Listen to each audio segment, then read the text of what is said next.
গতকালকে ছিল বুলবুল আহমেদ জয় ভাইয়ের জন্মদিন।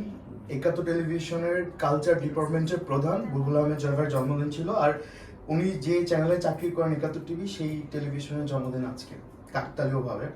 তো আমাদের বিনোদন অঙ্গনের একজন সাংবাদিক অন্য স্টেশনের, সে বুলবুল আহমেদ জয় ভাইয়ের জন্মদিন উপলক্ষে এই সুন্দর একটা কেক নিয়ে এসেছেন এবং ভাইয়াকে না জানিয়ে, আমাদের কাউকে না জানিয়ে, ব্যাপারটা খুবই ভালো লাগলো যে এত সুন্দর সম্প্রীতি সৌহার্দ্যের ব্যাপার আছে।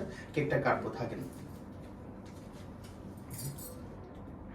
Happy birthday to you, happy birthday to you, happy birthday dear Joy ভাই, হ্যাপি বার্থডে টু ইউ। আচ্ছা, বাই দ্য ওয়ে ওনার নাম হচ্ছে শ্রেয়া। শ্রেয়া, শুভ জন্মদিন ভাই। 12 বছর ছবি তোলা লাগতো না। ভিডিও থেকে আমি স্টিল নিতে পারবো। আচ্ছা ওকে, খাও খাও প্লিজ জয় ভাই। ভাই ভাবছে মানে ছবি তোলা না নিতে জয় হবে। ভাই প্লিজ। ঠিক আছে, অনেক অনেক ভালো থাকো জয় ভাই, তুমি আমাদের জন্য লাকি চার্ম। গতকাল থেকে একটার পর একটা ভালো নিউজ পাচ্ছি। ঠিক আছে।